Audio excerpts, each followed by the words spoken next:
Hello and welcome back to Chairman Mail. So about a year ago I made a video about the second Chimurenga, or the Rhodesian Bush War as it is known internationally, and in that video I was looking at how the Rhodesian government, the white-led government, was winning the war in terms of, if we look at it militarily, they were winning the war. They had more weapons, they had vehicles, they had planes, they had helicopters, so they had a ground force, they had an air force, they had engineers. They were very strong. So the Africans had to wage a guerrilla struggle because they could not match them gun for gun. And the Rhodesians, they really had these awesome strategies that they came with to adapt to the situation in Zimbabwe, or Rhodesia as it was known then. So in that video you can visit it, and I'll put up a couple of cards to refer back to it, so that if you haven't watched it, go back, watch it. It's a very good video. So what they did back then, they used what was called a fire force. That means that if they heard that there was a group of guerrillas somewhere, they would send a helicopter with about 6 soldiers, fully armed with a machine gun, automatic rifles, grenades, the works, to attack those guerrillas. And to be quite honest with you, the guerrillas would just run away as soon as they saw the fire force coming. Go to that video, watch it, it's a nice video. So in this video, I'm going to be focusing more on the guerrilla activities and how they were operating. So history, as I was taught in school by my history teacher in A level, shout out to Mr. Zikas, there are many sources, and I'm going to use oral history for this one. I'm going to use a source that I really trust, my grandmother. So I would sit down with my grandmother and she would tell me stories about the second Chimurenga. So I'm going to mix what I learned in school from the books that were written by the Zimbabwean government, that were written by people who were the guerrillas in those days, and I'm going to juxtapose it against what my granny would tell me about that war and what my mommy would tell me about that war, because she was a young girl during the liberation struggle. So they saw everything. They were living just at the border of Buhera, of which Buhera was one of the most active places in the liberation struggle, because the guerrillas would come from Mozambique, get into the country through Manica land. They would come through Chipinge, move into Buhera, and disperse throughout the country.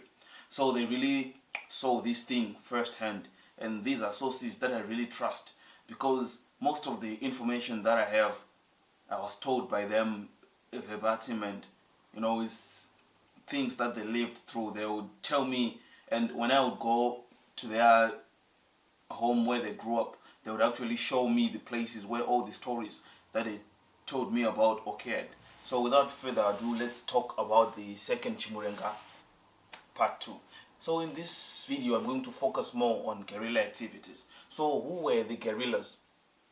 The guerrillas were basically Zimbabwean youths who were recruited through, some really honestly had a political ideology. They felt that what the whites were doing was not fair and they had to liberate their country. And some of them, they were coerced to join the guerrillas. So the guerrillas, there were many ranks amongst the guerrillas, but there were 2 main positions in those armies.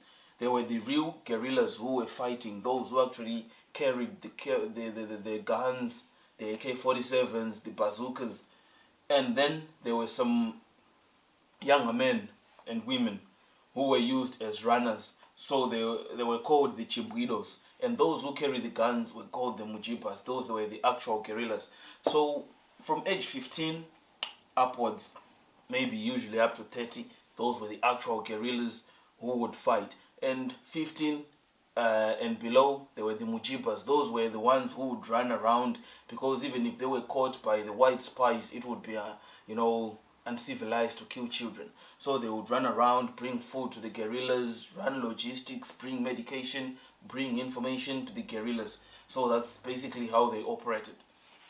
So what would happen is, youths would be recruited from their homes, and they would go to Mozambique to train. And those training camps would be funded by Russia and China and other communist countries because they wanted to increase the communist sphere of influence throughout the world and throughout Africa.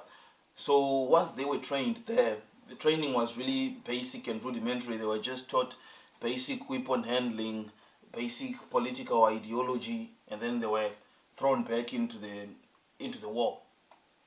So the nature of the guerrillas is that they were not as well trained as we would expect people who handle such dangerous weapons were. So they were not as well trained, and as a side effect, they would oftentimes end up terrorizing the villagers. I must really put this disclaimer before I go any further. I really appreciate the people who lost their lives, the people who sacrificed during the second Chimurenga. I really appreciate what they did was basically the best thing I could expect. It was a sacrifice that even I myself, I'm failing to sacrifice as much as they did for my country, because my country right now is in crisis, but I'm not sacrificing as much as those people did. I'm sitting here making a video. Those guys risked their lives and I appreciate them. That's why I fly this flag that is behind me. The first day I got my own room here, I bought this flag and I fly it in honor of those people and their ideas and liberating us from white rule. I'm forever grateful. But I have to look at this thing rather objectively and explain it as it happened. So really what happened is, when those guerrillas would come back from Mozambique, they would come during the cover of night, they would hide in hills, they would hide amongst the people because they didn't have any military regalia, they just wore normal civilian clothes. So they lived as fish amongst the sea. They just blended in with the people. They would visit a homestead, they would announce their presence, they would request food and blankets, and then they would go in the hillsides, sleep there, live there for a couple of days. The people who were there, hosts in courts, would bring them food and other amenities that they needed. So I say hosts in courts because many of those people who hosted those guerrillas, they didn't do it voluntarily. As I said, I appreciate what they did, but we should look at it objectively. So there was a bit of intimidation there. There was an intimidation factor. So they would gather people in what they would call pungwes during the night. And in those pungwes, they would explain political ideologies to the people. They would explain that we are here to liberate our country from the white people. Don't betray us. If the Selous scouts that was a branch of the Rhodesian forces that would come and patrol the rural areas to see if there were any guerrillas being harbored. So they would say, if you see any Selous scouts, don't betray our presence. And what would happen if any villager was to betray the presence of the guerrillas or was to be suspected of betraying the presence of the guerrillas? Well, that's where this shit really gets gruesome. So, as I said, I have my sources, and those are sources that I trust. And if there's anybody who was around or who knows the history, they will attest to what I'm saying. What would happen is, if they would say so and so is a sellout, Mtengesi, they would organize a pungwe, and upon organizing the pungwe, they would gather the people, build a great big fire, they would sing, they would dance around, have sort of a party, music, whatever. They would bring the traitor in the midst of the people, they would hold a people's court, and then that person would either be beaten up, shot, traumatized, and in some cases, somebody would even get thrown into the communal fire. So I personally heard of 3 instances within my parents' and grandparents' village of people who were burnt, and I actually talked to brothers and sisters of those people, and they will tell you so and so, our older brother was burnt for being a Mtengesi. So it was a really savage and vicious time. And I'm really grateful that that type of behavior is now not as prevalent in Zimbabwe, and we got our independence.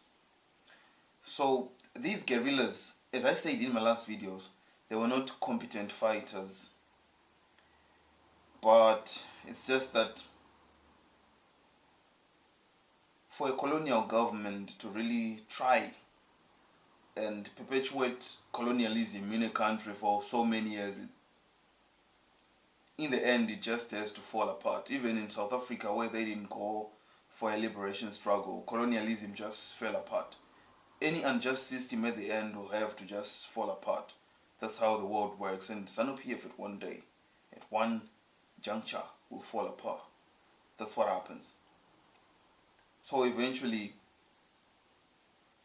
the international community, there was an international outcry. The British government, instituted sanctions against the Rhodesian government, which was basically made up of descendants of initial people who came to colonize Zimbabwe.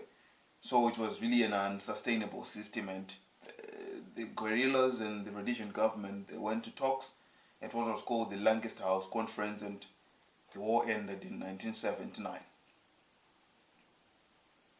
This is where it gets interesting. So there was an election that was held in 1980 or late 1979, I'm not sure of my dates. And according to my grandmother's information, she voted in that election. It was not as free and fair as we would like to think. Because when we look at ZANU-PF, I myself thought that it became so savage, and they began rigging and using forcible measures against the people in the modern times. But no, that has been their modus operandi since day one.